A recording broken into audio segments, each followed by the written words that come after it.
Bir anlığa gözünüzün önünə gətirin. Təbii sərvətiniz yoxdur. Sıfır. Ətrafınızdakı qonşular, yumşaq desək, sizə dost deyil və birdən-birə heç gözləmədiyiniz halda müstəqil olursunuz. Yəni, sizi sadəcə kənara atırlar.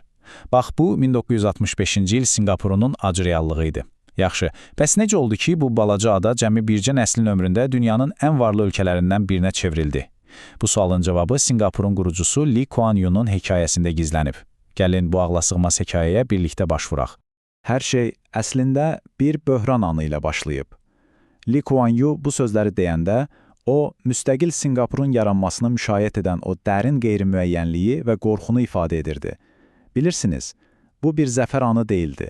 Bu sadəcə olaraq tərk edilmə, taleyin ümidinə burasılma anı idi. Yaxşı, bugünkü təhlilimizdə biz Singapuru quran 5 əsas sütuna baxacağıq. Öncə, gözlənilmədən bir millətin necə yarandığından danışacağıq. Sonra, sağ qalmaq üçün ordunun necə qurulduğuna keçəcəyik. Bundan sonra o iqtisadi möcüzənin sirlərini açacağıq. Nizam-intizam və dürüstlüyün necə təməldaşı olduğunu görəcəyik. Və sonda bəlkə də ən maraqlısı, hər bir vətəndaşın cəmiyyətdə necə pay sahibi edildiyini öyrənəcəyik. Beləliklə, ilk hissəmiz Singapurun 1965-ci ildə üz-üzə qaldığı demək olar ki, mümkünsüz bir vəziyyət. Onlar heç müstəqillik üçün savaşmamışlardı. Tam əksinə, Malayziya Federasiyasından qovulmuşdular. Bəli, qovulmuşdular.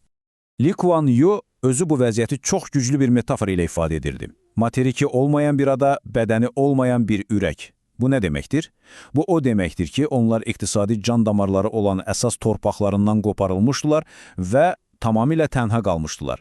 Vəziyyət həqiqətən də bundan pis ola bilməzdi. Bir düşünün, heç bir təbii sərvətin yoxdur. İşsizlik 14%-dir. Ölkə daxilində dərin irqi gərginliklər var və ətrafında səni hər an udmağa hazır qonşular. Təəccüblü deyir ki, o vaxt bütün xarici mətbuat proqnoz verirdi ki, Singapur tez bir zamanda çökəcək. Bax, belə bir şəraitdə sağ qalmaq üçün ilk prioritet tamamilə aydın idi. Özünü müdafiə etmək. Sıfırdan güvənilir bir ordu yaratmaq sadəcə bir seçim deyildi. Bu, birbaşa varlıq-yoxluq məsələsi idi. Təhlükə çox real idi, heç də uzaqda deyildi. Malayziyadakı bəzi qüvvələr Singapurun müstəqilliyini ləğv etmək istəyirdi. Lee Kuan Yew da bilirdi ki, əgər çəkindirici bir gücləri olmasa, onları sadəcə bir telefon zəngi ilə devirə bilərlər. Bu qədər sadə. Deməli, məsələ təkcə ordunun yoxluğunda deyildi. Əsas problem oydu ki, olan qüvvələrə də güvənmək olmurdu. Təsəvvür edin, ordu və polis əsasən malaylardan ibarətdir və onların kimə sadiq olduğu, yumşaq desək, böyük sual altındadır. Singapura, Malayziyaya yoxsa başqa kiməsə. Ona görə də sıfırdan, sırf Singapura sadiq, bütün xalqı təmsil edən bir ordu yaratmaq şərt idi. Başqa yol yox idi. Və nə oldu? Hindistan, Misir kimi böyük dövlətlər kömək istəyini rədd edəndə Singapur ideologiyaya yox, praqmatizmə üz tutdu. Onlar özləri kimi düşmənlərlə əhatələnmiş, balaca amma çox bacarıqlı bir dövlətə müraciət etdilər, İsrailə. Bu əməkdaşlıq o qədər gizli aparılırdı ki, İsrailli hərbi məsləhətçilər qonşuları qəzəbləndirməmək üçün özlərini Meksikalı kimi təqdim edirdilər. Bəli, düz eşitdiniz, Meksikalı. Yaxşı, ordu qurulur. Bəs sonra?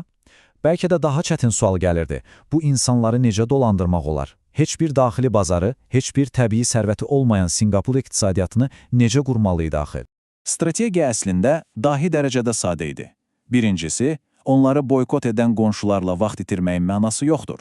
Gəlin birbaşa dünyanın inkişaf etmiş iqtisadiyyatları Amerika, Avropa, Yaponiya ilə işləyək. İkincisi və ən vacibi, gəlin 3-cü dünya regionunun tam ortasında 1-ci dünyaya aid bir VH, bir oazis yaradaq. Yəni, bir qərb şirkəti bu regionda işləmək istəyirsə, onların seçəcəyi yeganə məntiqli, təhlükəsiz və sivil yer Singapur olsun. Vəssalam. Və nəticələr? Nəticələr sadəcə olaraq ağla sığmaz idi. Gəlin bu qrafikə bir baxaq. 1959-cu ildə adam başına düşən gəlir cəmi cümlətanı $400 idi. Amma 1999-cu ildə $22.000. Bu, 40 il ərzində 50 dəfədən çox artım deməkdir. Dəhşətli bir rəqəmdir. Strategiyanın işlədiyini bundan daha yaxşı heç nə göstərə bilməzdi. Bu sitat əslində onların xarici sərmayəni cəlb etmək üçün nə qədər detallı düşündüyünü göstərir. Lee Kuan Yew bilirdi ki, investor təyyarədən enən kimi gördüyü o təmizlik, o nizam-intizam, o səliqə-səhman, onların pulunun etibarlı əllərdə olacağına dair ən yaxşı zəmanət olacaqdı. Hər şey psixologiya idi. Yaxşı, bəs bu etibarı necə qazanmaq olardı? Cavab cəmiyyətin iki fundamental sütununda idi. Yaxşı idarə etmə və korrupsiyaya qarşı sıfır tolerantlıq. Danışıqsız, güzəştsiz. Sinqapurun yolu özünü regiondakı digər ölkələrdən tamamilə ayırmaq idi. Ətrafda rüşvət, bəxşiş, normal bir şey ikən Sinqapur ona qarşı amansız bir müharibə elan etdi. Onların yanaşması iki qat idi. Bir tərəfdən çox sərt cəzalar, digər tərəfdən isə yüksək maaşlar. Məntiq çox sadə idi. Məmurlara o qədər yaxşı maaş ver ki, rüşvət almaq riski heç ağlına da gəlməsin. Bax, Lee Kuan Yew'nun bu cəsarətli sözləri onların fəlsəfəsini tam açıqlayır. Onlar tənqidlərdən çəkinmirdilər. Bəli, sərt qaydalar qoyurdular, bəlkə də həddindən artıq. Amma bilirdilər ki, uzun müddətli uğur üçün nizam-intizam, təmizlik, qayda-qanun şərtdir. Və gəldik sonuncu, bəlkə də Sinqapur modelinin ən dahi hissəsinə. Elə bir sistem qurmaq ki, hər bir vətəndaş Sinqapurun uğrunda şəxsən maraqlı olsun, maddi cəhətdən pay sahibi olsun. Bu sistemin ürəyi Mərkəzi Ehtiyat Fondu, qısaca MEF idi. Bu, adi bir pensiya fondu deyildi, xeyr. Bu, hər bir vətəndaşın maaşından məcburi şəkildə pul kəsilərək yığılan bir fond idi və onların həyatının 3 vacib sahəsini təmin edirdi. Pensiya, səhiyyə və ən əsası, öz evinin sahibi olmaq. Bu sistemin arxasındakı fəlsəfə çox aydın idi. İnsanları dövlətdən asılı vəziyyətə salmaq əvəzinə onlara güc vermək, onları öz gələcəklərinin sahibi etmək. Lee Kuan Yew inanırdı ki, insanlar öz pullarına, öz evlərinə sahib çıxanda daha məsuliyyətli olurlar, daha çox çalışırlar. Və bu sistem sadəcə olaraq fantastik dərəcədə uğurlu oldu.